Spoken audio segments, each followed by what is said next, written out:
Amawulire ku 96.3 BT Fama gakusomerwa Joan Navubya gakutusibwako DFC Bank.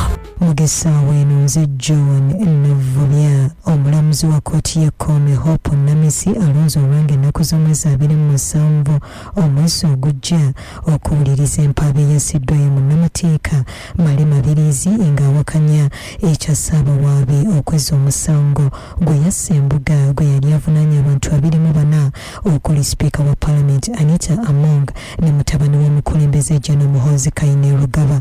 Omusango guno Mabiriizi yali yagusse embuga omwezi guno ng'ennaku z'omwezi 18 ng'alanga sipiika General Kainerugaba baminisita kw'ossa ababaka ba Parliament abalala okwetaba mu lukuŋŋaana lw'ebyobufuzi ekimenya amateeka. Kati olukuŋŋaana luno embulwali wansi w'enteekateeka eya MK Movement egambibwa okusakira Muhoozi obuwagizi okufuuka pulezidenti addako nga mu kaseera ako Muhoozi yali awubyeko olubu lw'ekigere mu ttundutundu ya Teeso. Mabiriizi agamba General Muhoozi talina kwenyigira mu nkuŋŋaana ezirimu ebyobufuzi kuba akyali munnamagye ng'ebikolwa bino bikontana n'etteeka erya UPDF Act. Akakiiko k'ababaka ba Parliament akalondoola enkozesa y'ensimbi ey'omusolo mu gavumenti ez'ebitundu kalaze obweraliikirivu ku ngeri abakola ku kitebe kya disitulikiti y'e Nakasongola gye bateefiirayo kununula ssente ezasasulirwanga mu bungi ku ezo abakozi ze balina okufunanga kw'ossa n'ezo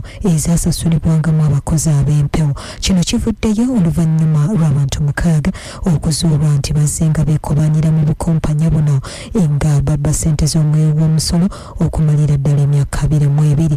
Bano balabiseko mu kakiiko kano nga twogedde n'omumyuka wa ssentebe waako Lutamaguzi Ssemakula. Local government zonna zaafa. Essente ezirina okugenda okufandinga emirimu y'oku local government zigenda ntono ate n'ezigendayo zonna bazibba. Kati naye okusoomozebwa kwe tulina kw'emizimu ghosts.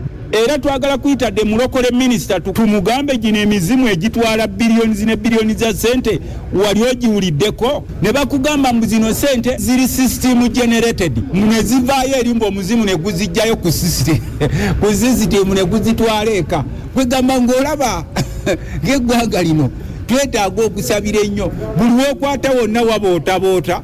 Bannabyanfuna balaze obukulu bw'okwongera okubangula bannayuganda ku mugaso ogw'okuwa omusolo mu kaweefube w'okwongera ku muwendo gwabo abawa emisolo n'omusolo ogw'okuŋŋaanyizibwa mu ggwanga.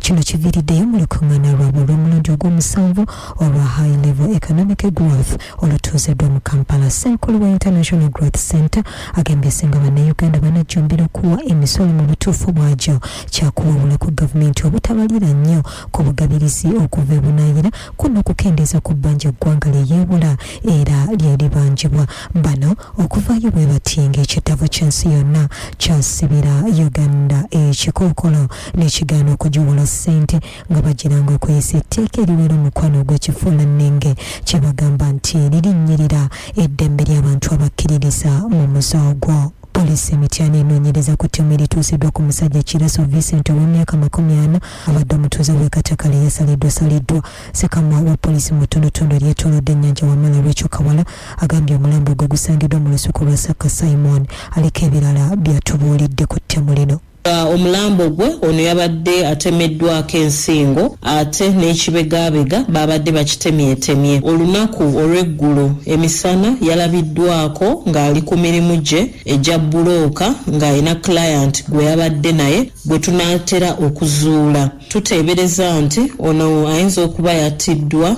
mu nkaayana z'ettaka eza family obanga aina diiru y'ettaka eyatatambudde bulungi nga omulambo gw'omugenzi gutwaliddwa mu ddwaliro ekkulu e Mityana okulaba nti abasawo bagwekebejja.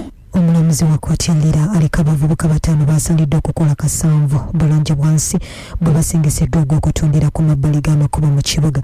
Bano kuliko Stephen Okulu, Janan Owinyi, Isaac Obote, Lawrence Okonye ne Dinkins Acha. Bano bakwatibwa abakwasisa amateeka ab'ekibuga kino nga basangibwa batembeeyeza ku nguudo z'ekibuga. Omulamuzi Jonathan Wamembe yabasaliddwa okulongoosa ekibuga n'ebimuli bya mmeeya okutwala ennaku 32 ne balabulwa obutaddamu kunyoomola amateeka g'abakulu ba kibuga kino. Bwe gabadde ag'essaawa eno Kooti FM. Ago ge gabadde amawulire ku 96.3 BT Fama.